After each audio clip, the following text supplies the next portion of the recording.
Lepo pozdravljeni po našem psihološkem večeru in lepo pozdravljena naša gosta, Zvezdana Mlakar in Rok Smolej. Pogovori, ki so mi spremenili življenje, čisto nova knjiga, ki smo jo predstavljali danes in govorili še o marsičem drugem. In najprej vprašanje za vaju, kako se počutite, ko držite čisto prvo, čisto svežo knjigo v svojih rokah? Kar ti povej. Aha, jaz se počutim tako, da je moje življenje spremenjeno.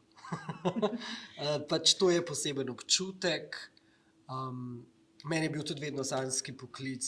Če me je tako kdo vprašal, kaj bi delal, če ne bi bilo omejitev, sem rekel, da bi bil pisatelj. Ne. Si ne domišljam, da sem zdaj pisatelj s to knjigo, ampak je pa to nek mogoče dober začetek. Ne. Jaz še nisem čisto ponotranjila tega občutka, da je to sad mojega najinega dela. V bistvu sem še vedno v glavi z njo, v srcu, tako da papir še ni čisto konkretno se me dotaknil.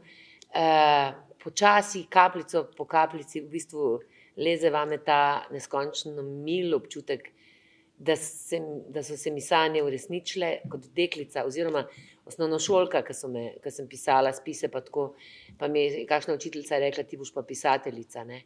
In potem sem seveda, ko sem brala te velike pisatelje, rekla, no, to Zvezdana pa res ne boš, ne. No, zdaj pa sem mala pisateljica, ne, tako da hvala pravzaprav življenju, da me je pripeljalo nazaj na to pot, ker knjige ljubim in upam, da lahko preko knjig, če se ne morem s pogovori dotikati, se pa preko knjig in izgleda, da se jih. 6 let sta se dotikala nas vseh s pogovori v oddaji Zvezdana. Kako so ta leta spremenila vaju? Kako so vplivala na vaju? Name zelo, ker se me je seveda vsaka zgodba več ali manj dotaknila. Veliko je bilo teh aha efektov v smislu, to pa nisem tako gledala.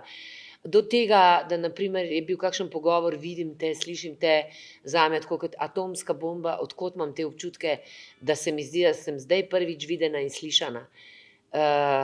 In ker so mi spremenili življenje in ker so mi ljudje govorili, da z oddajo spreminjamo njihova življenja, da so kaj upajo, da kaj drugače gledajo, je bil to pravzaprav tudi vzrok oziroma eno tako dovoljenje ali pa klic, napiši to, ne, ker to je tako dragoceno in lahko še naprej pomaga in živi, ne.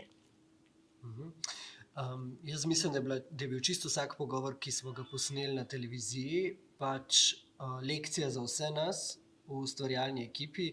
Spoznali smo ogromno nekih čudovitih ljudi in predvsem res neverjetnih človeških usod. In jaz mislim, da tudi zaradi te oddaje, ki smo jo ustvarjali, smo mogoče potem tudi mi ustvarjalci malo lažje živeli. Ne? Tako da definitivno je bila to oddaja, ki je spreminjala življenja in zdaj jih bo še naprej ta knjiga. In sedaj se odpravljate na predstavitve te knjige in mi smo neskončno ponosni in veseli, da je prva predstavitev v Sloveniji bila ravno pri nas. Kaj boste sporočala na vseh teh srečevanjih? Verjetno nekaj takšnega, kot ste sporočila danes našim obiskovalcem. A veste, Šmarje pri Jelšah je v bistvu tudi, to se pravi, ta prva predstavitev, tudi to je bilo del mojih sanj.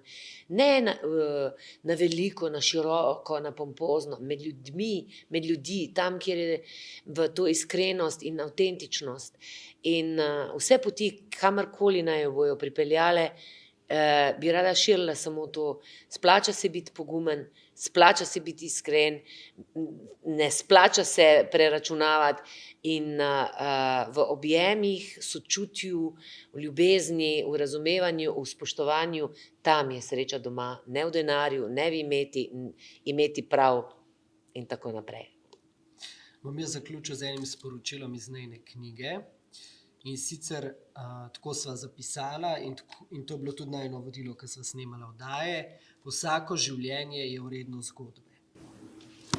In vzemite v roke knjigo, berite zgodbe in naj živijo med ljudmi. Hvala obema. Hvala. Hvala.